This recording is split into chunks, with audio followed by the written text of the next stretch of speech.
Welcome to Extra Takes, hosted by Northland Church Senior Pastor, Dr. Joshua Laxton.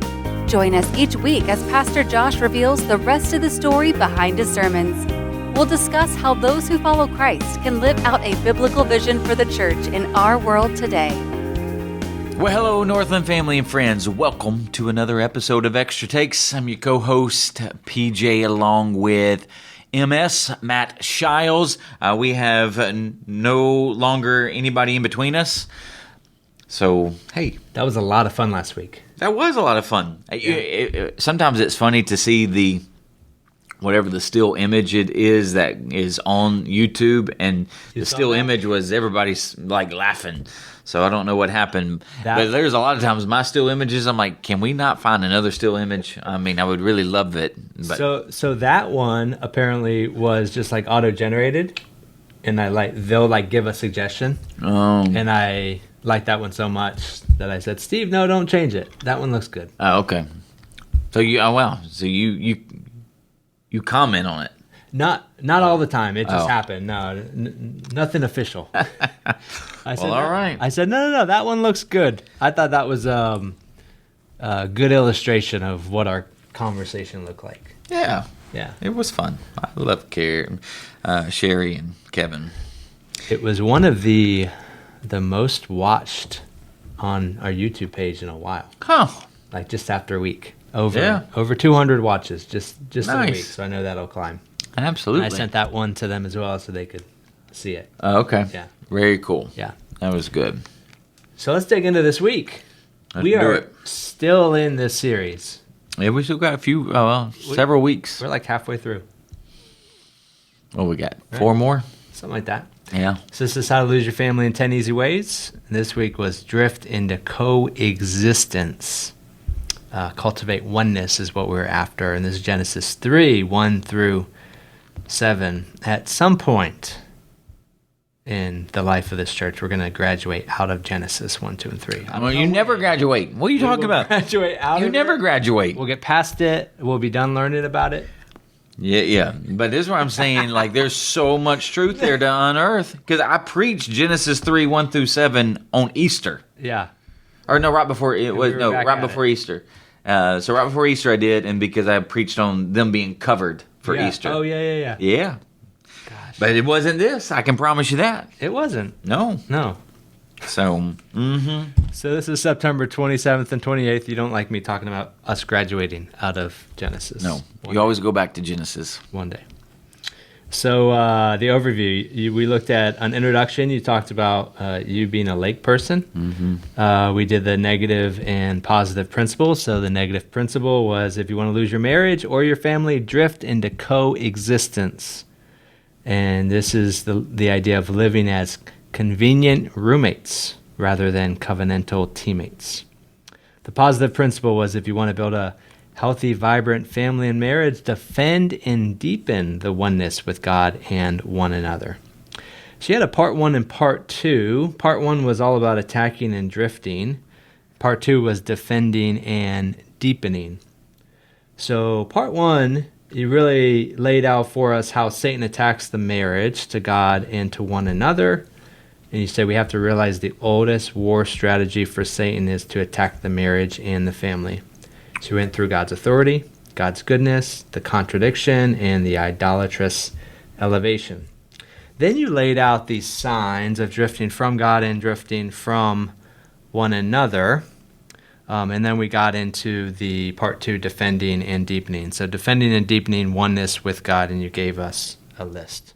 So let's get into it. Actually, before we start, did you watch the Ryder Cup this weekend? I did. Well, I almost boycotted it on Sunday because I'm like, man, this is a disaster. But then after, I forget which football game we were watching. I think it was the Atlanta game, and I'm like, well, there's no game here. Let me just turn it over there and see. And the longer I watched the Ryder Cup, I'm like, oh my gosh, they are coming back. I know. And I was so surprised. So they made it extremely respectable. I think that if there wasn't that rule of giving half a point, away, it could have been extremely interesting coming down the stretch. If Henley would have just made the putt, Like it was dead center. You don't. I mean, this is where again. Obviously, I've never played in a Ryder Cup, but I know golf. Yeah. You don't leave a birdie putt short, especially when the Ryder Cup is on the line. Like, what are you doing? Yeah. But here's the thing, like. Your heart rate is racing. Yeah. So you're like, I want to, so I can't even imagine, like, all right, so you have to, you're trying not to barrel it through, but it was right in the heart. And if he would have made that putt, I mean, I really think it would have came down, well, obviously it was coming down to the wire with the last two groups. So anyways. Yeah, there was about an hour and a half where I text my dad and brother and was just like, this is what I've wanted out of the Ryder Cup. Yeah. For 3 days. So it was fun. We got a little bit of fun, but proud of the guys for fighting. But yeah, let's dig into this first question of, can you describe this week in one word? One word. Well, I mean, it's really actually hard to describe it in one word because you talked about two different concepts and spent a great deal on the negative concept this week. I like it most of the time. Most of the time. Negative, yeah. Yeah, because I think you do need to know the signs of it. This could have been a part one, part two. It just won't work out that way. So one word. Man. I mean, I got one, and it's an easy one. Okay, what is it? But it's one if you're trying to remember, what was that sermon about, like 6 months ago, a year ago? Drifting. Well, that's what I was going to say, drifting, but that's the negative concept. But it was like drift. Yeah. But that's part of the flip side is deepen. Yeah. You know. And then for me, oneness. Yeah. Obviously. Yeah. No, I really do wish, like, I mean...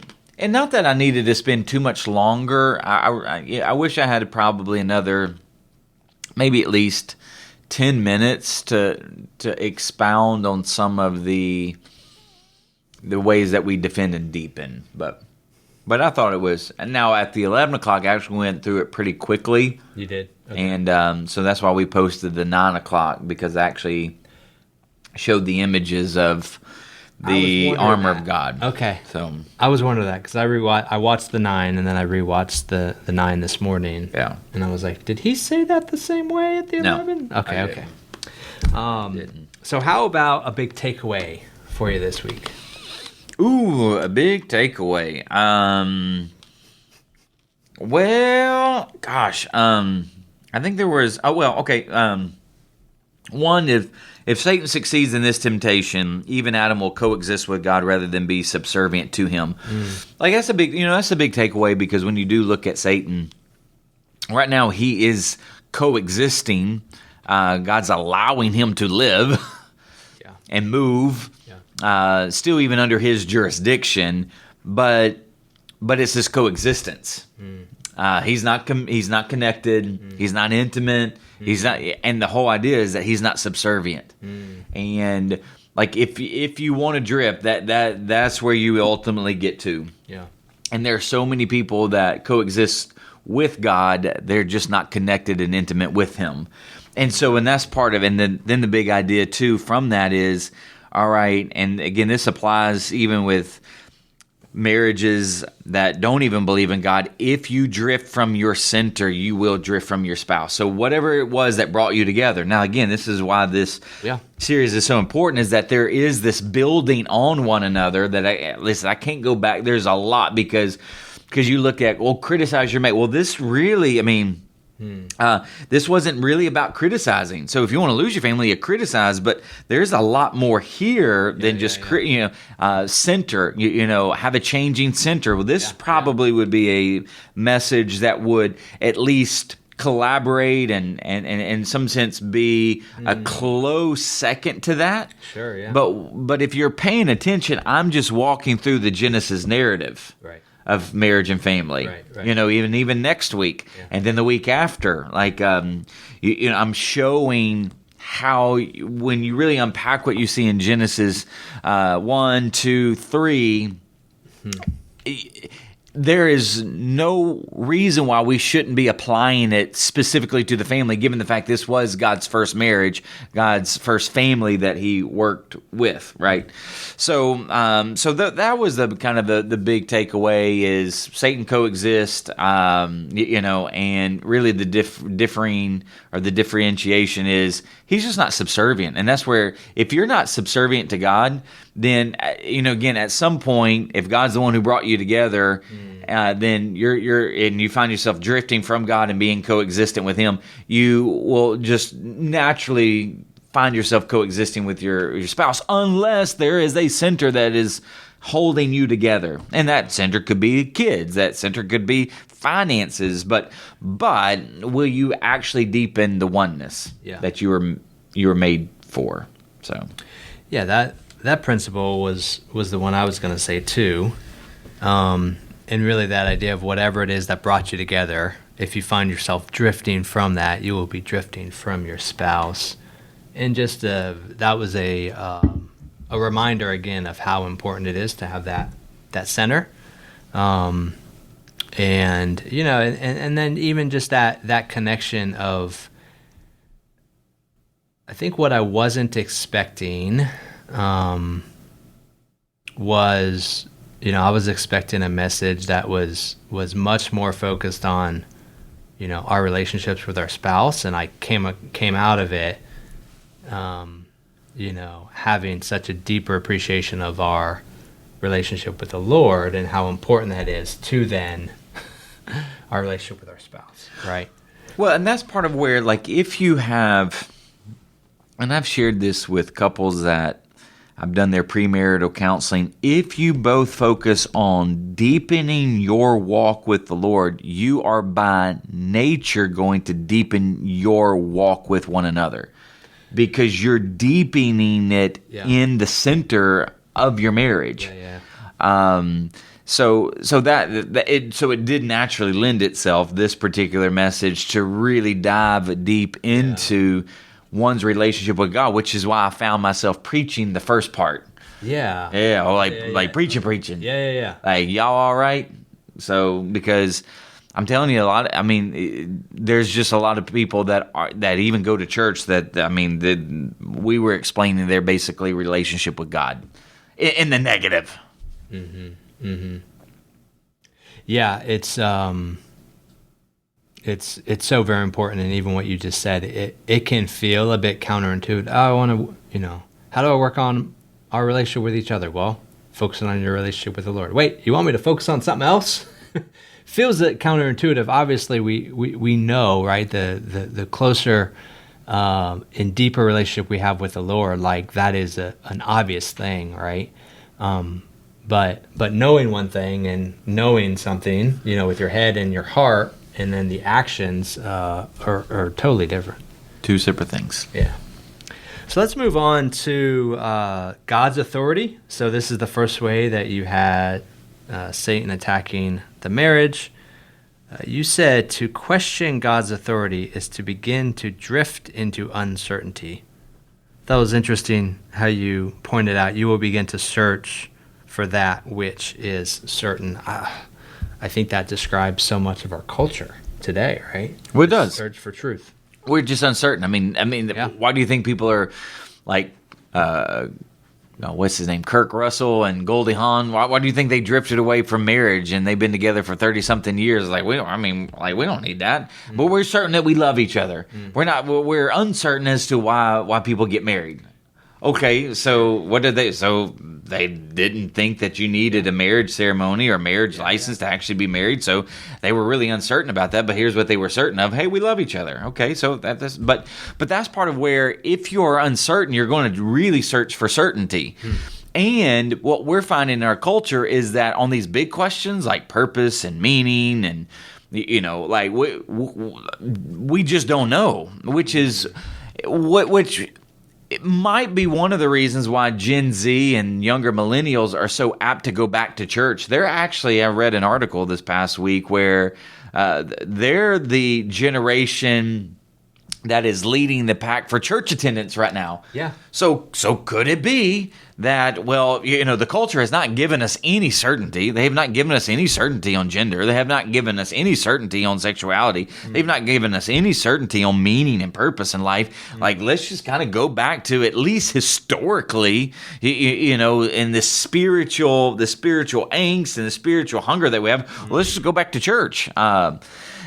So maybe that's what's driving that. But yes, you definitely see it in our culture where there is this uncertainty, and we're wanting certainty. But when you look at the attack, is God's attack?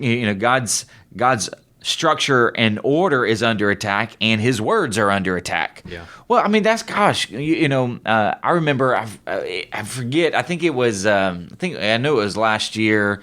I want to say it was in the TED series where I was talking about the skeptical nature of our culture, and they're so skeptical to those in authority. Yeah. So politicians have disappointed them.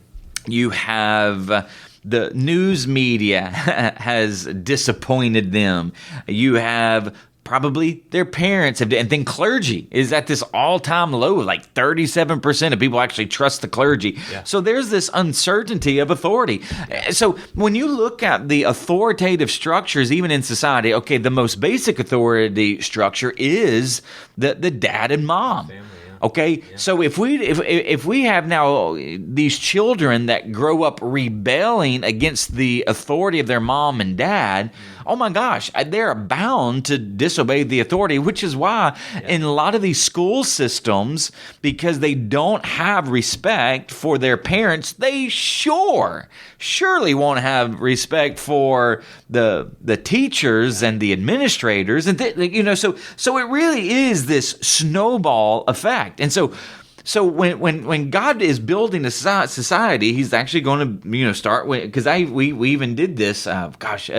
This was back, I think, in earlier this year where we talked about where I talked about the progression of. I think it was in this series where I said it starts with a family, then goes to a tribe, then it goes to a community, then it goes to a. So when you look at the building blocks of society, you start with a family, then you kind of have an extended family, then kind of a tribe, then a community, then a nation. Okay, well, in all of those, there are authoritative structures. Okay, so and again, these are the building blocks, and so it starts with the parent.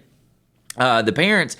So, but if you can't even if you can't even submit under your parents' authority, oh my gosh, the further you go into, or the further you go into kind of like a nation state, you're not going to respect those people either. And then here's the other thing.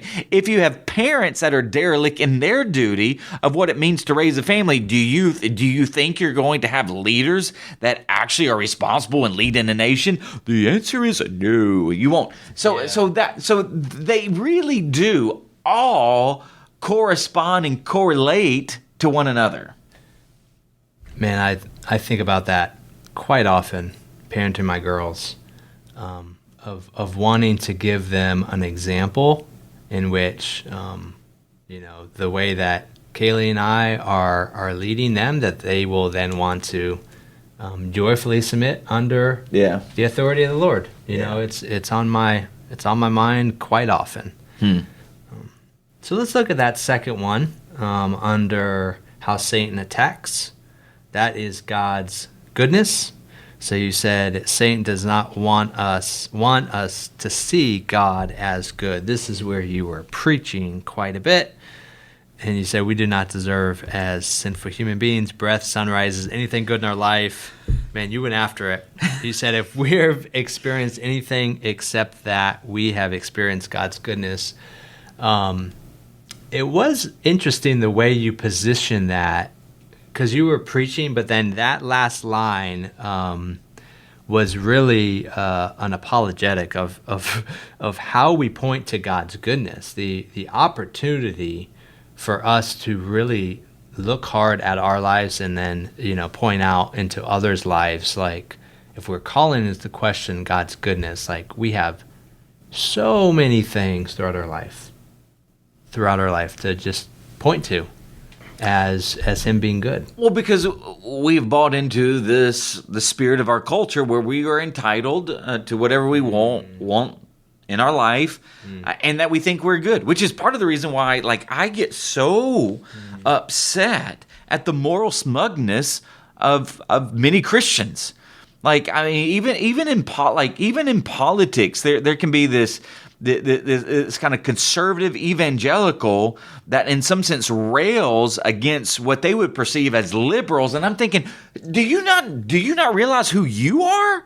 Oh my gosh, you're the one. Like, you are part of the problem. You are part of the problem of the human race. And it's because of your sin and everybody's sin that Jesus went to the cross. So your moral smugness is actually making me want to vomit. If it's making me want to vomit, who do you think is really making want to vomit? Yeah.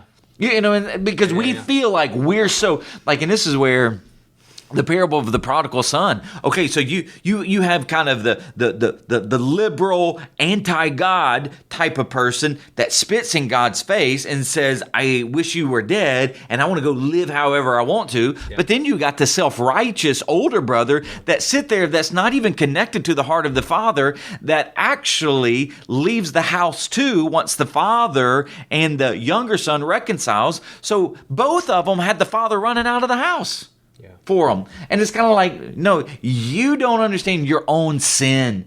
And that's part of the idea of, too, that the sin nature of us. It's not that we just do bad things. It's no, we love the wrong things.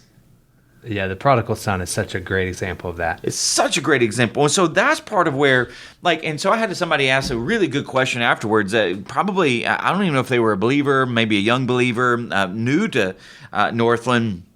And so they were just like, so like, I agree with everything that you said, that I believe that we're sinners, but why keep everybody around?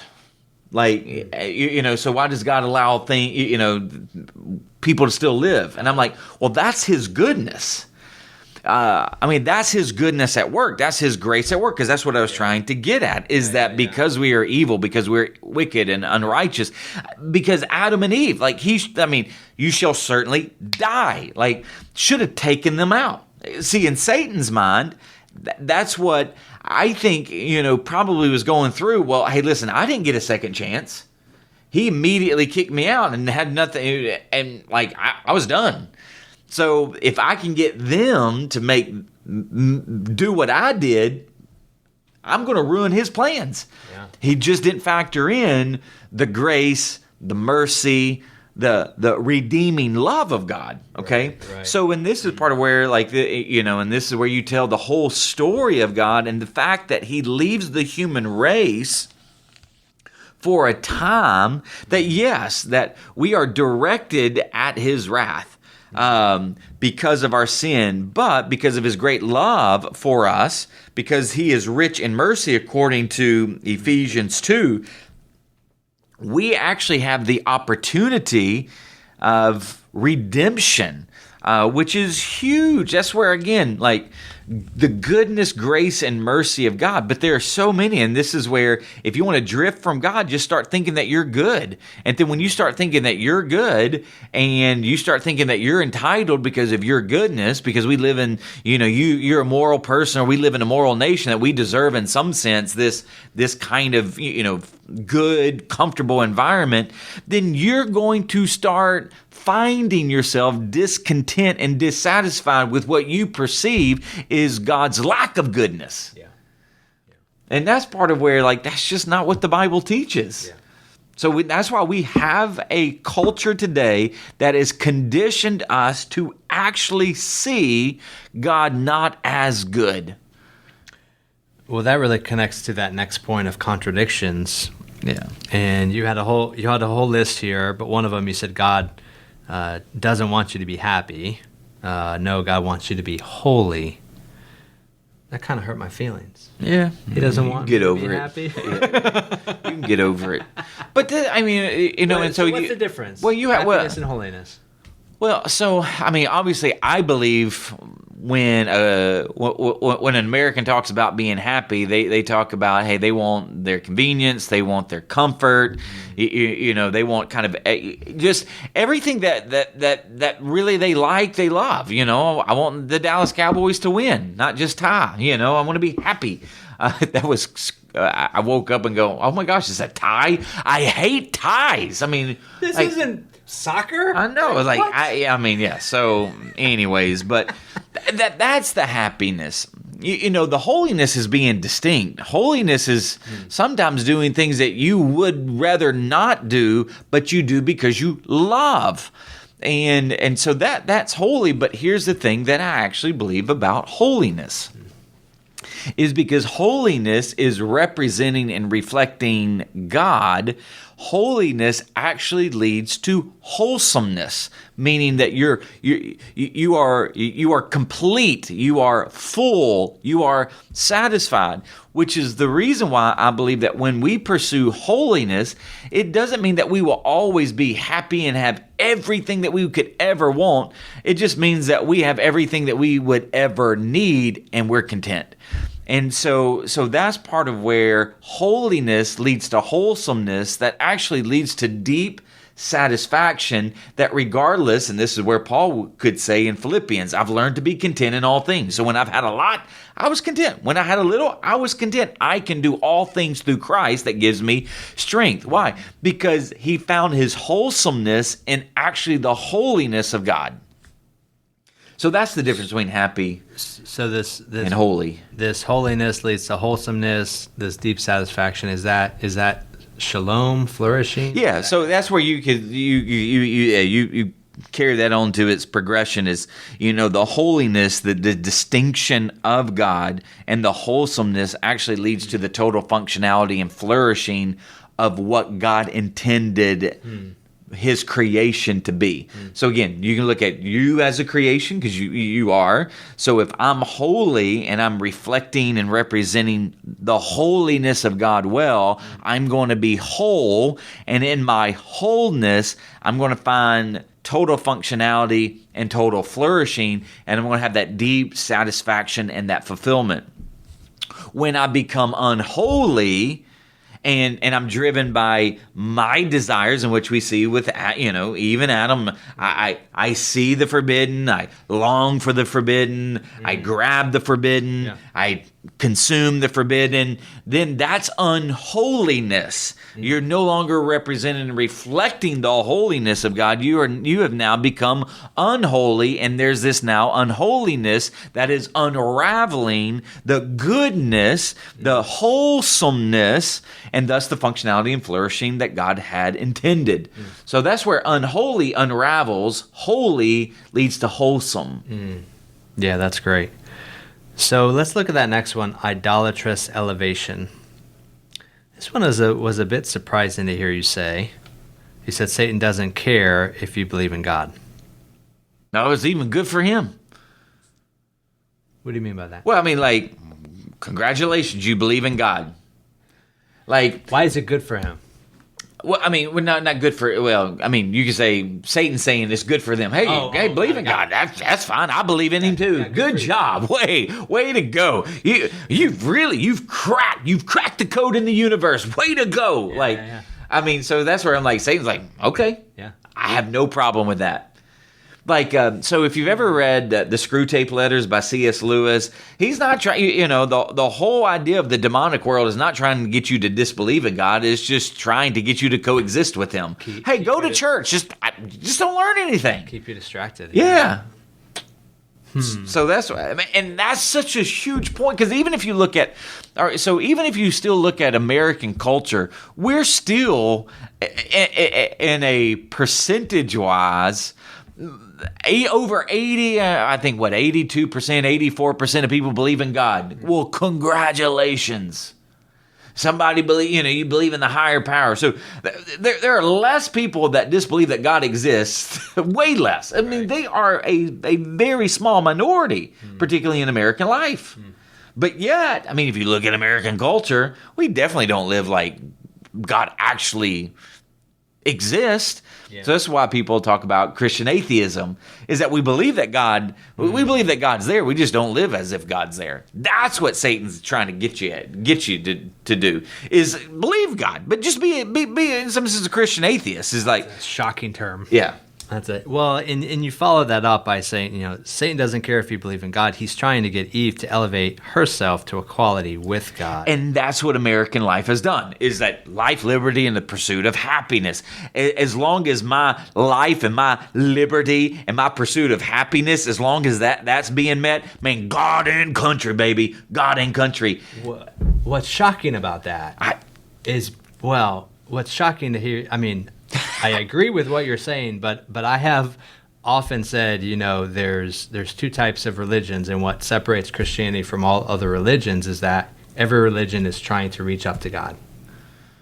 And Christianity is the only religion where God comes down to us. There's this, and what you're saying here is that what has happened in American Christianity is that we have elevated ourselves. We have gone through the process of trying to elevate ourselves, and in the process we have made idols out of X, Y, and Z. Yeah, I'd love to, because yes, the difference between Christianity and other religions is work-based salvation, that I got to be good enough, moral enough, give enough away, do the 5 pillar, whatever it may be, in order for me to save. And which, again, the center of that works-based salvation is you. Yeah. That's the center. What you're able to do. Where Christianity, yes, God came down. But even then, so this is idolatrous elevation versus salvation. So this is part of where, so they're two separate things here in this regard. Okay. Because this elevation is seeing yourself as equal with God. Now, some people would see, well, that's ludicrous. I'm not equal with God. Well, then, but you live like that. And that's what I was trying to get ourselves to actually, okay, when you say, well, listen, I believe in God, but, when it comes to the area of sexuality, does he really want me to wait until I'm actually married? I'm 22, man. I got this sex drive. I don't care what he says. Now, again, you might not even use that word care what he says, but you do what you want. Right. That's you elevating that to an idolatrous position because you made sex as equal with God. Same thing with power, money, work, and this is what I would say with country. Again, I've only lived in America, but this is what we saw, and this is what I was trying to get at when we're talking about Genesis 11. Is what you and then what you have throughout the history of civilization is that you have these civilizations that would appease the gods so that the gods would leave them alone so that they could pursue their life and for the glory of their country. That's why, when you listen to the adage, for the glory of Rome. So whenever you're watching a movie with actual true Romans, it was always about the country. They always served for the pleasure of the country, not even so for the glory of Rome. But all of that was it was this elevating the country to an idolatrous level, and so all of that is. Again, this is what Satan's wanting to do. Because, again, this goes back to being happy. Again, they're all in attacking mode, right? Yeah. So, this half-baked truth and a full-baked lie, you deserve to be happy. Okay, so here's the thing. In marriage, many times people would say, well, God just wants me to be happy. I'm not really happy in this marriage. So, and my spouse has done really nothing to, in some sense, dissolve or disqualify the marriage from continuing. Just God wants me to be happy. I'm unhappy. So here's what I'm going to do. I'm going to take my happiness, I'm going to take myself and what I want, I'm going to raise it to the level of idolatrous elevation. And so therefore, I'm going to start making decisions based upon what I want, not what God has told me. That's what Satan was trying to get, and he succeeded because the the point, the profound, like stark reality was Satan is tempting Eve to believe that the fruit from the forbidden tree is better than God himself.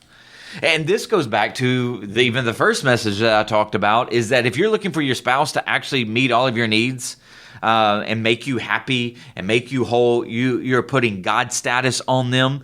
Now, some people were waiting around to see what I would say, like, well, I thought we're supposed to meet each other's needs. Yes, but we're the cherry on the top.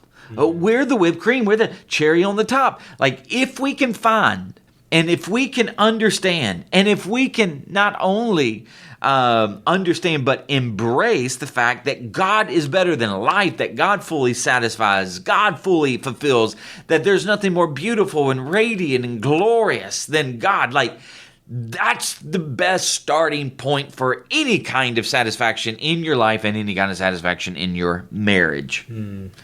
But if you start raising people, up to idolatrous, kind of levels, that's where you're going to find yourself fall. So let's look at these signs of drifting from God, and then we'll look at signs of drifting from one another. So you had a bunch of them here. Eve gets the gist, but not the fine print. You said when you get the gist, not the details, you actually downplay God's authority. And I think that one connects to then the hear the word, but don't heed it. And you said when we downplay the word, it's just a matter of time before we disobey it. Well, and so those do, well, I mean, again, it's a progression, because that's what we see in the passage. Yeah. You entertain the absurdity. Yeah. And again, I'm baffled. I'm baffled that Eve could entertain the absurdity the way she entertained it. It's still just baffling to me. Yeah. I can even understand in the fallen world where people would really entertain the absurdity, knowing that the god of this world, Satan, has blinded the mind of unbelievers so that they would not be able to see the glory of Christ. I could see that, but not in a perfect garden. So, but this is where you entertain the absurdity. Then you get the gist, but not the details. And again, this is where, I'll tell you, this is where I said I could have spent even more time. All right, so here's where I do believe that many even Christians get the gist, but not the details. They get the gist about God. Okay, yeah, I mean, and part of the gist is, okay, God's part of my life. No. That's the gist. The details is, no, God is all of your life. Like, he just doesn't play a part. Like, I'll give him a day, or I'll give him 5 minutes. So if that's the way you think God wants you to relate to him, you got the gist, but you didn't get the details. Yeah. You either get all of him or you get none of him. So that's the way that American Christians, and again, I said American Christians, they're like, that's part of the gist. Another one is church, and I did mention that one later on, is, church is not a suggestion. Like, if you think church, being part of a church is a suggestion. Now, here's the thing. I'm very, kind of leery about, just defining church as you coming on the weekend. I think that's part of being part of the church, but I'm also, understanding that when it means to be part of the church is actually part of a Christian community. That's what it really is. So do you have Christian community where you are encouraging one another? You're exhorting one another. Yes, you're under the teaching and you're under the authority of a pastors like that. That's part of it too. But I can promise you this, that if you just think that church is a suggestion and not a command, oh my gosh, you get the gist, but not the details. You do realize, the whole Bible was not written to an individual. Like, the Old Testament was written by individuals to the community of God. And then in the New Testament, what's fascinating, sure, you can pull out that, okay, Paul wrote some letters to Timothy, but the whole point of Paul writing to Timothy is how he ought to be leading the people of God. And then somebody would say, well, what about Philemon? Okay, so he's writing a letter to Philemon of how he ought to be responding to the community, particularly Onesimus. Okay, so it wasn't like, this is where like, it wasn't nothing about the Bible and the Old Testament and New Testament is written to isolated individuals that want to live on a golf course or live on a lake. Yeah, I mean, that totally comes out of our culture. Yeah, so that's where you get the gist, Individualism, yeah. but you don't get the details. Another one, cultural engagement. This is one where, okay, we get the gist, but we don't get the details, because part of the gist, now here's the thing, this is what, like, when you just get the gist, and you're like, well, I think he said something about the middle of the tree, and then you're trying to remember, then you start adding to it, just like Eve did. Oh, he said don't touch it. Yeah. So now where she got that from, we don't know about the whole idea of touching it. But again, when you get the gist and not the details, so take cultural engagement. Well, we just start pulling out what we think we ought to do in cultural engagement, as opposed to what are the details? Because there actually are details in the Bible. Like, so when Israel, when they were kicked out of the promised land because of their unfaithfulness and their sin, and they found themselves in Babylon, there are some details. There are some details about how they are to engage Babylon. And then when you look at Jesus, when he enters into the world in his incarnation, the very King of glory entering into a time and space where Israel was under the occupation of the Roman Empire, we actually see how he engages lost people. We actually see how he engages Rome. Then we also see Paul. We see him. He's moving about the Roman Empire, and we actually see throughout his letters some specific details as to how we ought to engage with a foreign kingdom. Okay, so but here's the thing. In America, Christians are really good about getting the gist, but not the details. And here's the thing. When you don't get the details, when you miss the fine print, you miss the point. Because that's part of where, if you really aren't concerned about the details, you're actually downplaying the authority. Because you start inserting your own authority in there like she did. Yeah. Anyways, I'm full of it today. That's a strong point. Oh, you are? Yeah. I hadn't noticed. I am, yeah. I'm jacked up on, not Mountain Dew, I guess. Coffee, water. Peppermint. Can you believe that Pastor Kevin has never had coffee in his life? Yeah, we'll pray for him. All right, so let's look at the signs of drifting from one another.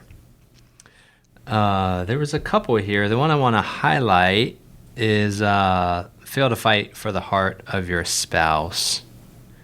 You said, you can see when her heart is being turned, but he is missing in action. So I'd love for you to talk about what that looks like, of us fighting for the heart of our spouse when we may see that happen. Well, I mean, that's going to come on the actual, what do you do to defend and deepen the oneness?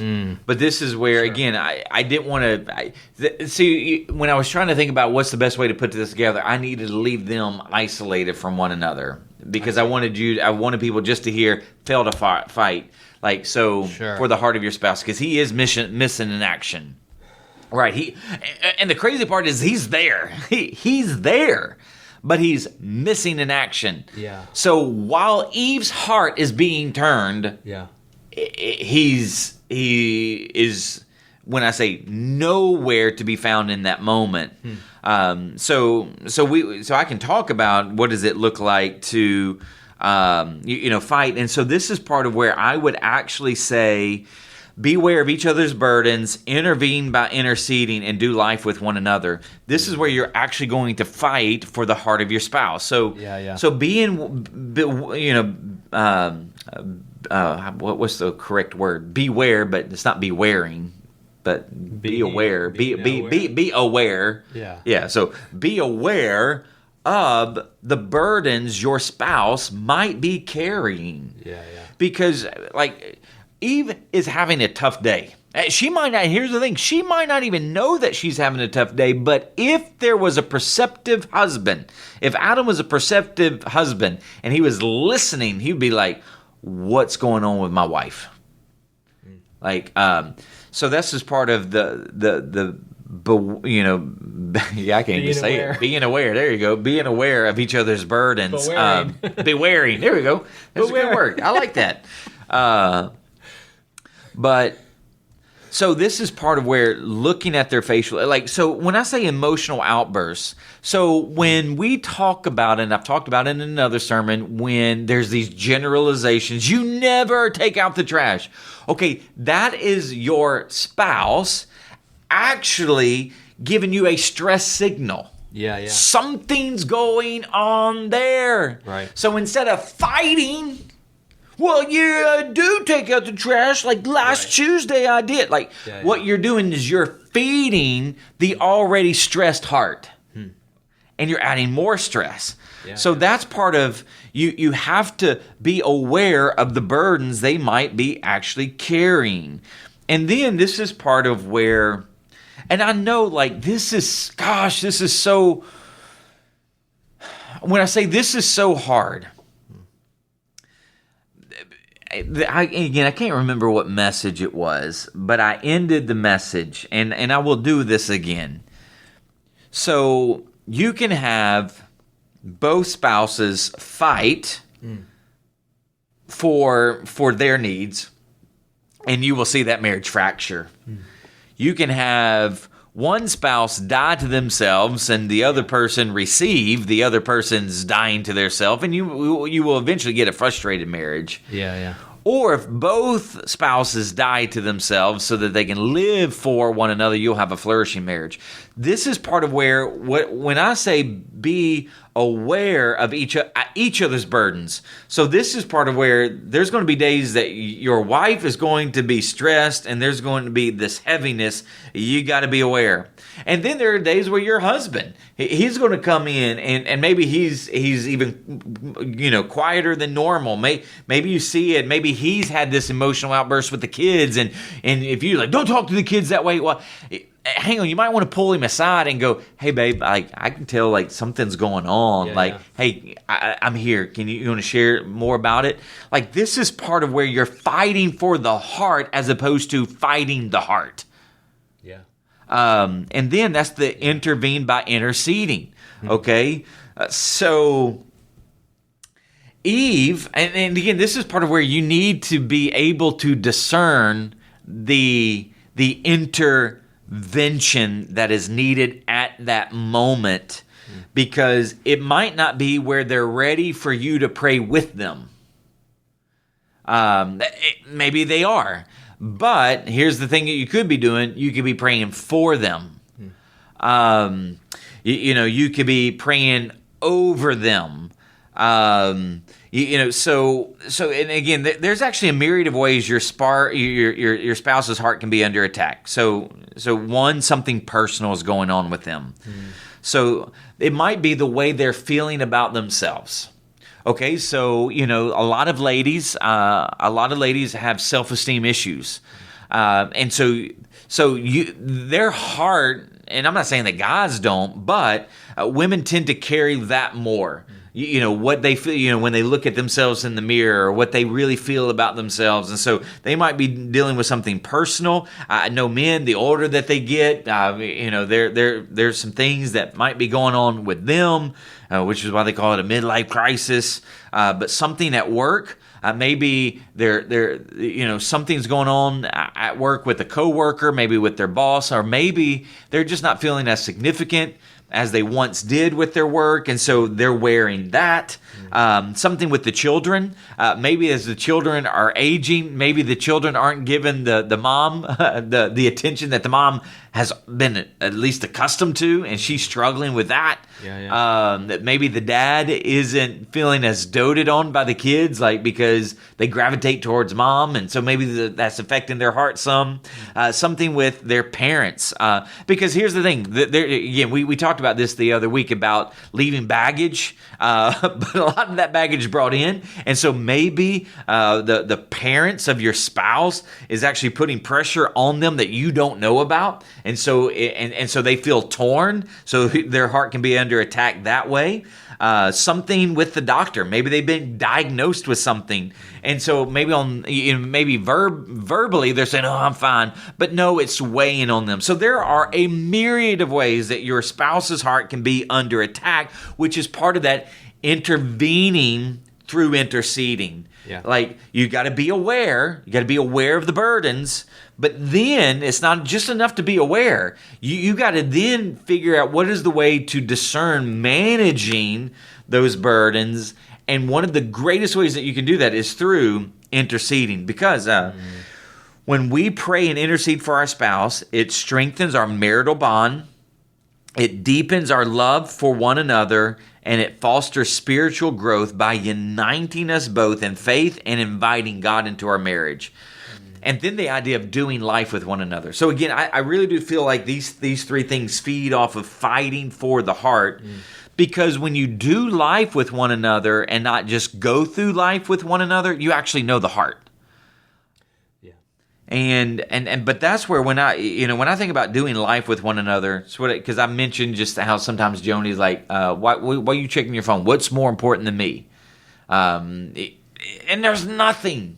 I mean, really. I mean, God is, but God has me there. It's not like I'm checking my phone. God, you text me? God's not texting me. So that's why doing life with one another requires discipline, intentionality, presence, engagement, and focus. Like, if you want to do life with one another, because if you don't, like, and I had this cute little line, I just didn't say it, because it would have got lost. Intentional moments give you intimate minutes. Intentional moments give you intimate minutes. That's good. Again, because this is where when you do life with one another, when you think about a marriage. You don't have a lot of time. Think about, like, if you don't work with your spouse, like Joni's like, I could never work for you. And I said, you're probably right. You can't work for me. You don't want to work for me. I don't want you to work for me. Anyways, but if you think about it, so, I spend 40 hours plus a week without my wife. And she spends 40 hours a week without me at a job.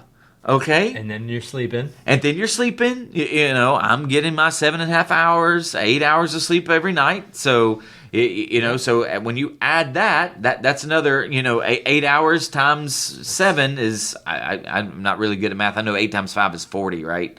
Yeah. So. No, 8 times 7? It's 63. No, not 60. Close. Is it 64? 56. What? 56. All right. Don't judge me for that. That was on this. Yeah. So 56 plus, that's 90, and I think there's 120 something hours in a week. Oh my gosh! I just did this. Yeah, I've built it out. So, anyways, 168. 168. Yeah. So because now you're almost at 100. All right. So now you got 68 hours just in a given week.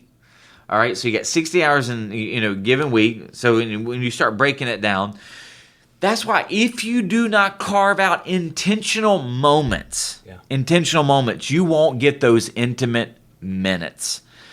And I can tell you, I can tell you from experience, those intimate minutes actually pay dividends. So so a dividend or an investment, those are an investment like. So again, those are like, you would think, oh my gosh, those are really small investments, but I'm telling you, they have a huge ROI. They have a huge return on investment if you can get those intentional moments and you can carve out those intimate minutes. And that's what it means really to do life with one another. That's really good. Yeah, and I really like how you said intimate minutes, because it really sets the tone for. I mean, it's hard to carve out time. You're not talking about hours, days, weeks. Like, you're talking about minutes. Those intimate minutes, like that time is fleeting, right? And just because we're spending it with them doesn't mean it's intimate. This is the podcast. Those intimate minutes can be those covenant renewal moments.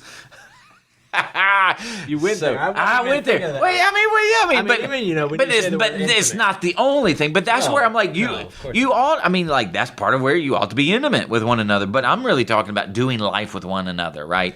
And that just like doesn't happen without intentionality. So yeah, I appreciate you calling out those three: the beware of others' burdens, intervene by interceding, and do life with one another. I think those work really well when you're talking about how do you fight for your spouse.